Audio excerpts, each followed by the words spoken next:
all I have to say about last night is waboom! We had the dancers gearing up for the finale on Dancing with the Stars, and then we got to meet the men who will be fighting for a rose on Bachelorette. Leslie from 106.3 The Groove is here with it all. We'll get to the waboom in a moment. Wow. Yes. Yeah, I'm going to be sick of waboom pretty fast here. But waboom about the Dancing with the Stars. It's part one of the finale. Tonight we find out who will win, but they had two dances last night, and Rashad, I think, probably stole the show from everyone. Actually, I have to say, though, David Ross got his first perfect score. The second dance was a freestyle, which they can do anything they want, and it was pretty cool to watch. Normani did well, but did not get a perfect score in her first one, so she's actually technically judges' scores in second place to Rashad. But the freestyle is where everyone got to let loose, but Normani actually did more of a slower dance. The other two dancers did more fast stuff. Yeah. And I think that was a benefit to them. I mean, it was so much fun. David had such a blast with this routine. It was awesome. It was so much fun to watch. He's a huge fan favorite. Do you think that's going to win out? No. Who do you think is going to be? I think Rashad stole it last night. So you think he's going to be the winner? Yes, because he is on top of the leaderboard, and he just, I think, between the scores, because tonight they have one more dance that only will have judges' scores. Yeah. And that will help them, and I think that might help him push over the top. So we'll find out tonight, but you have some interesting news about actually seeing Dancing. Yes, Dancing with the Stars Live is coming to Tucson. I believe it's August 8th. We have tickets that we're going to give away for people to see Dancing with the Stars Live here at the Music Hall at TCC. The Groove always taking care of us. But go to 1063thegroove.com/contest. And what a way to see them. But we also have to get to the Bachelorette. Oh my gosh. I know. I'm like glazed over from watching so much TV last night. Oh, it's a hard job to have. I know. So the Bachelorette started, and of course we had Rachel Lindsay, who is going to be the Bachelorette this year. Do we want to start with waboom? Oh my gosh, I guess we have to. Oh, because they showed him in the first clips where you got some guys got to show in depth. This guy is a clown. Yeah. I don't know if he's going to take any. Yeah, you're seeing what waboom is. I could never try to imitate that. And he makes this annoying waboom. Oh my gosh. Is the waboom shirt? Yes, which he wore when he met her.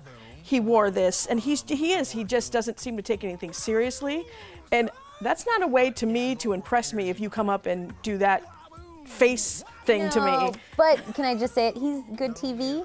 Oh yeah, I think he is definitely a producer's pick.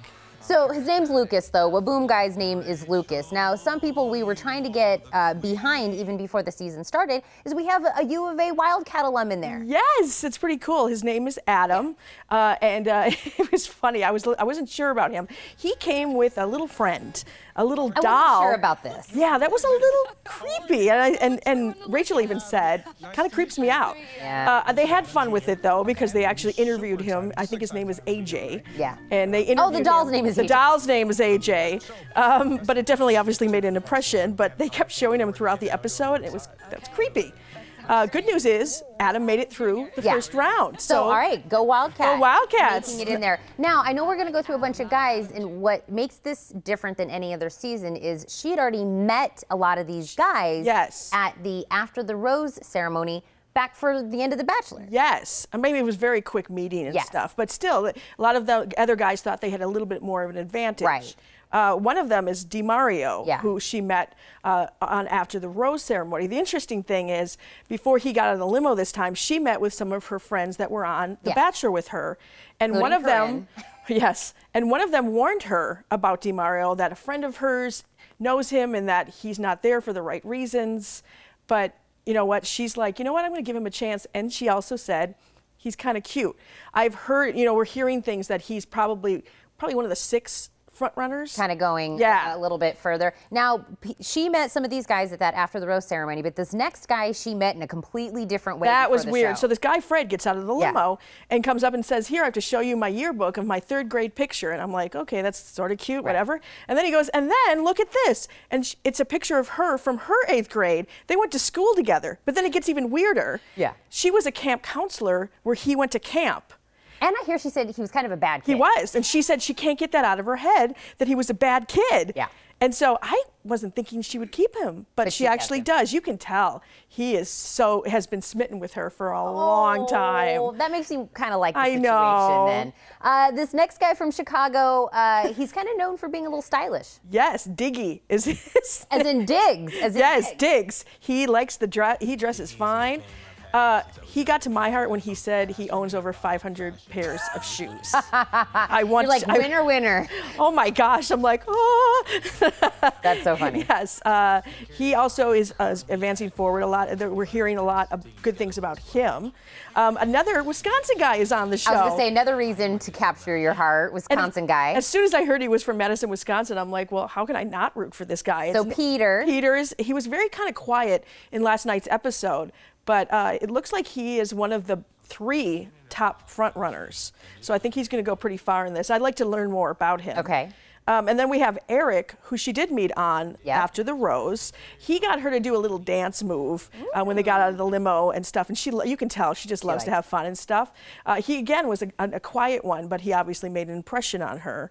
But not a first impression rose kind of impression, because that went to who? That went to Brian. Yes. He's a chiropractor and he's from Colombia, or his family is, and he walked up to her and spoke to her in Spanish. And I mean, you just sit there and I would be like, oh, yeah, whatever you say. But he also laid a pretty impressive kiss. He did when they got to talking and stuff. He had said he's trouble, and she goes, well, what kind of trouble are you? And he just grabbed her and planted a pretty big kiss on her.